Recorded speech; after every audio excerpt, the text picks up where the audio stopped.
ৰাইজে এইটো কৈ আছিলে যে মানে য'ৰ পৰা আগৰ জিঅ' বেগটো শেষ হৈছে সেই পইণ্টটোৰ পৰা আৰম্ভ কৰিব লাগিব সেই পইণ্টটোৰ পৰা আৰম্ভ কৰিলেহে কামত আহিব বুলি কৈ আছে তেওঁলোকে নহ'লে কিন্তু কামত নাহিব হয়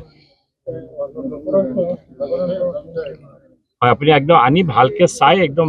ইয়ে কৰিব মানে এইটো পাৰ্মানেণ্ট সলিউশ্যন হ'ব লাগে মানে এনেকুৱা নহয় যে আমি টেম্পৰেৰী কাৰণ ইমান পইচা খৰচ কৰি বনাম যেতিয়া এইটো ইয়ে হ'ব নালাগে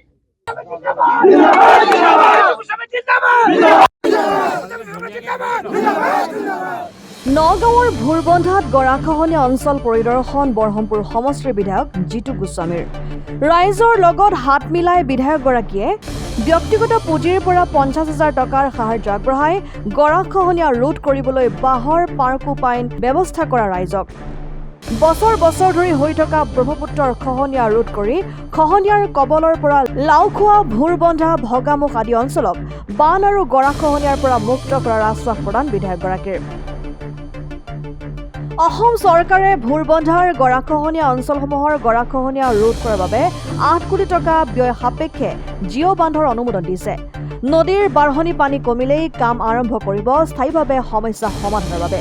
লাওখোৱা ভোৰবন্ধাবাসী ৰাইজক বান আৰু গৰাখহনীয়া মুক্ত কৰাৰ প্ৰতিশ্ৰুতি বিধায়কগৰাকীৰ যিটো গৰাখহনীয়া এইটো আজিৰ সমস্যা নহয় বহুদিনীয়া সমস্যা এই সমস্যাটো আগেই সমাধান কৰিব লাগিছিলে আৰু অলপ দিন আগতে অসমৰ জলসম্পদ বিভাগৰ মন্ত্ৰী ডাঙৰীয়াই নিজে ইয়াত আহি পৰ্যবেক্ষণ কৰি আৰু ইয়াৰ এটা পাৰ্মানেণ্ট সলিউশ্যন কাৰণ গৰাখহনীয়াৰ সলিউশ্যনটো খন্তেকীয়া নহয় অলপ পাৰ্কোপাইন দি থ'লে আপুনি অলপ পেৰাচাইটিং কৰি পেলাই দুদিনমান থাকিলে আৰু এটা জেগাত গৈ খহনীয়া হ'ব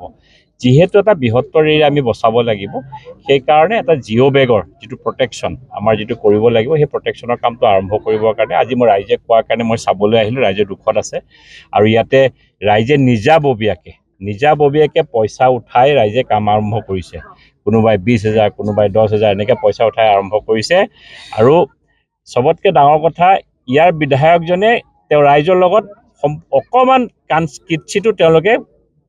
সহযোগো কৰা নাই কিন্তু ৰাইজে নিজৰভাৱে কৈছে সেইকাৰণে ময়ো ৰাইজক আজি সহযোগ কৰিছোঁ মোৰ ব্যক্তিগত পুঁজিৰ পৰা মই 50,000 টকা তেখেতসকলক দিছোঁ যে অলপ বাঁহ চাহ কৰি ধুনীয়াকৈ কৰক আৰু মই জলসম্পদ বিভাগৰ আমাৰ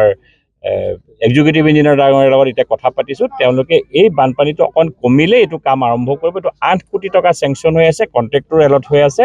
অতি শীঘ্ৰে লাওখোৱাৰ ভোৰবন্ধা আমাৰ বগামুখৰ এই অঞ্চলৰ ৰাইজ বানমুক্ত হ'ব গৰাখহনীয়াৰ পৰা মুক্ত পাব আনফালে চামগুৰিৰ উপ নিৰ্বাচনত কংগ্ৰেছে চামগুৰিৰ প্ৰাৰ্থী বিচাৰি নোপোৱাত ৰকিবুল হুছেইনৰ পুত্ৰক প্ৰাৰ্থিত্ব দিবলৈ সাজু হৈছে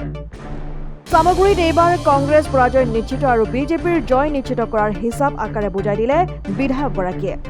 ডেফিনেটলি এইটো চিত্ৰটো এইবাৰ আমি মোটামুটি জয়েই হৈছে আমি 3,000 ভোটত যে মাত্ৰ কংগ্ৰেছ জিকিছে 3,000 ভোটতহে কংগ্ৰেছ জিকিছে আৰু বিধানসভা আৰু লোকসভাৰ মাজত পাৰ্থক্য আছে লোকসভাত বেলেগ ভোট দিয়ে আৰু বিধানসভা ভোটটো বেলেগ হয় কাৰণে বিধানসভাত ডেফিনেটলি চেঞ্জ হ'ব আৰু ৰাইজে নিজেই বিচাৰ কৰিব ৰাইজে যদি একেটা পৰিয়ালৰ কবলত থাকিব বিচাৰিছে পৰিয়ালৰ আণ্ডাৰত তেতিয়াহ'লে এইটো ৰাইজৰ কথা আমি চেষ্টা কৰিম ৰাইজক বুজোৱাৰ চেষ্টা কৰিম নগাঁৱৰ পৰা বিভূতি বৰাৰ ৰিপৰ্ট ডেমক্ৰেটিক আছাম